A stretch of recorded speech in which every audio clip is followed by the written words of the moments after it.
Un 11 de départ pour le moins insolite.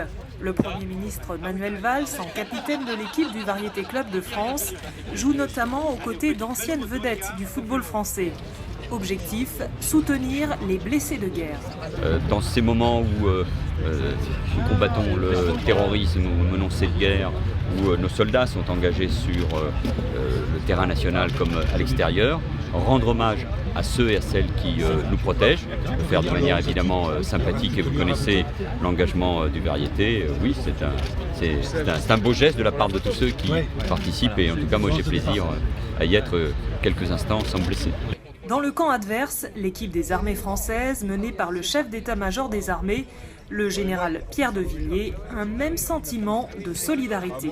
Des pensées pour beaucoup de camarades, que ce soit les armées au sens large, également la gendarmerie, puisque nous aussi on rencontre pas mal de blessés en opération, que ce soit sur le territoire national ou à l'extérieur.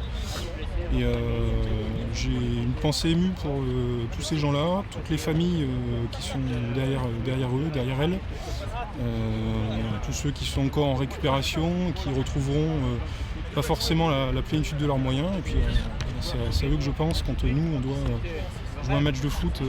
Ce match caritatif au profit des blessés de guerre a lieu au pied de la Tour Eiffel pour la 2e année consécutive. C'est le ministère de la Défense qui a décidé, enfin le ministre de la Défense et aussi le chef d'état-major des armées, qui a décidé l'année dernière, dans le cadre de l'accompagnement des blessés militaires, de faire un match avec le Variété Club de France afin de récolter des fonds et de ensuite les redistribuer au profit des militaires blessés. On resociabilise les blessés militaires à l'aide du sport, donc à différents niveaux, aussi bien par la reprise du sport, la découverte du sport, que par la pratique du sport au haut niveau. Dans l'esprit de fair play, donc je ne parlerai pas. Belle ouverture pour l'équipe des armées. Mais Gregory Paisley était là pour les Verts. Ça fait penser à 98, donc j'étais toute petite. J'avais 12 ans, donc c'est vrai que ça va être des moments nostalgiques de les voir en vrai là cette fois-ci, et puis de jouer contre eux, ça va être magique. Et c'est un grand plaisir et un grand honneur aujourd'hui d'être parmi cette cérémonie et cet événement qui est dédié à nos militaires blessés en opération. Et donc c'est par altruisme, par dévouement, pour leur rendre honneur, que j'ai souhaité et je me suis porté volontaire pour participer à cet événement sportif. Par ailleurs, j'étais moi-même un footeux et c'est toujours un grand plaisir de taper dans la balle pour une œuvre commune.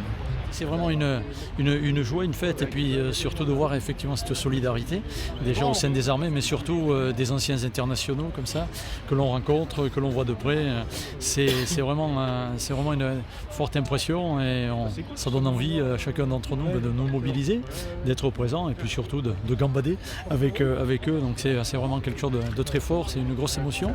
Déjà l'année dernière nous étions là, c'est la 2e édition, et c'est vraiment un plaisir renouvelé d'être là, et puis de représenter la gendarmerie pour ce qui me concerne. Sous la férule de Guy Roux, le mythique entraîneur de la JOCR, l'équipe des armées n'a pas tenu le choc face à la mécanique bien huilée du Variété. Score final 10-0. Pari tenu, la somme de 93 500 € sera reversée au profit des associations qui accompagnent les militaires blessés, leurs proches et les familles de militaires morts en service.